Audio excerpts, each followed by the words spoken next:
Bonjour, bonjour, bienvenue sur Cocotte TV. Aujourd'hui, on est chez Monster Labo avec Nala. Nala, tu viens? Non, tu veux attraper? Voilà.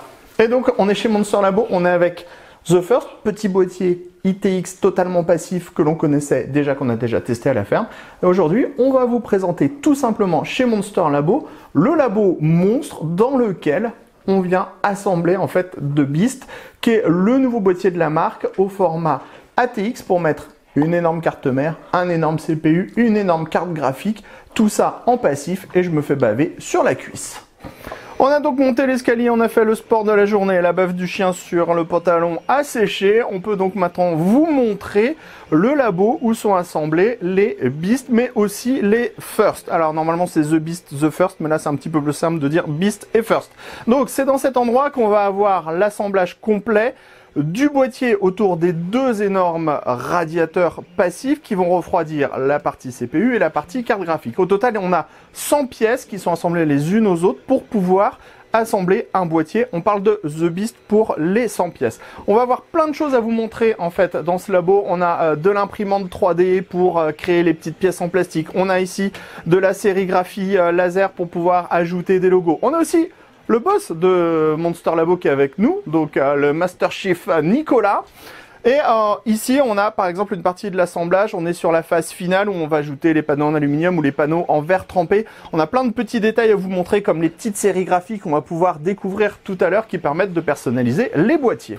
Avant de découvrir plus en détail The Beast, il faut absolument revenir sur une seule chose. Ce sont les deux énormes radiateurs qui composent ce boîtier. On en a un à destination du CPU et un à destination du GPU.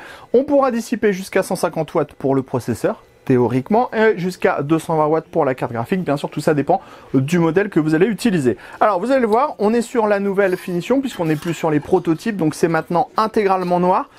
Clairement, c'est une super belle pièce, c'est très très beau. Tout est anodisé, peint en noir. On va avoir la base en cuivre, de laquelle part 10 caloducs de 6 mm en cuivre. Le tout vient s'insérer dans 20 ailettes en aluminium et on a 3 drains thermiques en cuivre. Les drains thermiques en cuivre sont reliés les uns aux autres entre les deux radiateurs et ensuite les drains thermiques viennent toucher en fait la structure du boîtier qui est en aluminium. Ici on a donc le dissipateur à destination du CPU et ici on va avoir le deuxième dissipateur tout aussi énorme, 3,6 kg par dissipateur, je crois. Alors, ici, on a donc la version qui est à destination du GPU. On continue un petit peu plus loin dans les détails. On vous parlait du dissipateur pour les GPU qui est capable de dissiper jusqu'à 250 watts. Pourquoi? Parce qu'on a déjà tout d'abord la base qui va être directement en contact avec le GPU. On n'a pas de head spreader qui va être au-dessus du GPU, donc ça permet d'absorber plus de chaleur.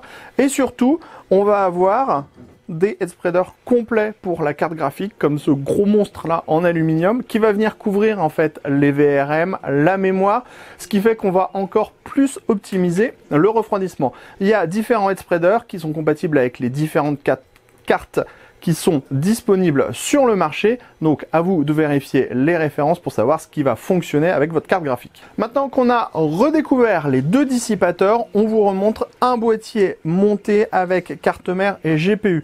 On a donc de ce côté la carte mère avec le dissipateur qui est fixé par devant juste au-dessus des CPU et donc toute la chaleur va être captée par les caloducs et remontée dans le radiateur et ça va être dissipé par convection naturelle vers le haut comme ça.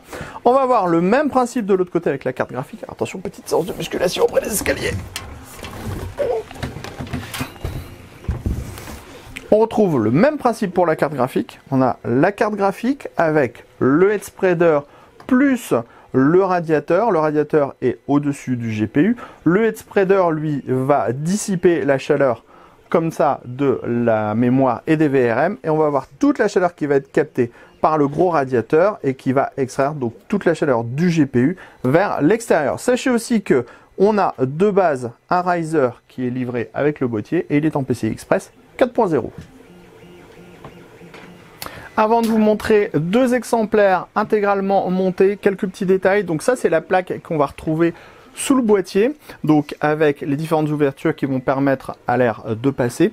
On trouve plein de petits détails sympas, donc déjà tout est gravé, il y a 0 autocollant, et on va retrouver le logo de la marque, le numéro de série, on va avoir la numérotation avec par exemple le Extreme Edition numéro 27, donc ça c'est toujours un petit détail qui fait plaisir, et surtout on va avoir le Made with Love in France, puisque le Beast est intégralement assemblé en France, comme c'était le cas aussi pour The First.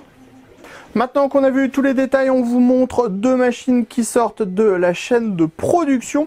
On a ici la version full aluminium, donc avec un panneau en aluminium à gauche et à droite. On est sur de l'aluminium de 6 mm, que ce soit pour les panneaux sur les côtés ou les panneaux qui sont à l'avant et à l'arrière du boîtier. Et ici, on est sur la version en verre trempé. On est sur les versions qui sont finales, donc on est plus comme sur le prototype que vous avez présenté sur la chaîne. Donc on va voir tout d'abord le nouveau panneau de contrôle dans la partie haute qui propose les entrées-sorties audio, 2 diodes d'activité en orange, un USB type C, un power on, un reset, 2 USB 3.0, 2 USB 2.0. Ensuite on a donc cette partie en aluminium, 6 mm d'épaisseur, peinte en noir, qui est courbée dans le bas pour pouvoir former les pieds. On retrouve la même pièce à l'avant et à l'arrière. Bon, bien sûr, il y a des petites différences. On va vous montrer ça dans 2 petites minutes. Sur les côtés, panneaux en verre trempé. Pour ouvrir les panneaux, c'est hyper simple. On a les systèmes avec les billes, tout simplement comme ceci. Ça permet de découvrir l'intérieur du boîtier avec les 2 radiateurs. Donc, celui qui est destiné à la carte graphique et celui qui est destiné au CPU. Si on passe à l'arrière, on en profite pour découvrir le système de personnalisation. Donc ici on a un logo Punisher qui a été sérigraphié au laser sur la partie en aluminium. On va retrouver l'emplacement de l'alimentation au centre et ici on va trouver tous les déports pour pouvoir rapporter à l'arrière du boîtier le VGA, le HDMI, les entrées-sorties audio, l'Ethernet, etc., etc. On a fait le tour du labo, vous avez découvert comment est monté intégralement un The Beast. On va se donner rendez-vous très prochainement pour faire le montage nous-mêmes de notre propre machine The Beast entièrement passive. Au programme, ça va être un Ryzen 9 5950X, 16 corps, 32 threads. On va avoir une RTX 3080 non TI pour le moment, mais on fera une petite upgrade avec la TI. On va également avoir 2 fois 32 Go de DDR4 en 3600 MHz, 2 Teraoctets de SSD PCI Express 4.0, 7000 MO par seconde pour chacun des SSD. Bref, ça va être du gros, ça va être du lourd, et ça sera probablement demain. Sur ce, on se quitte pour aujourd'hui.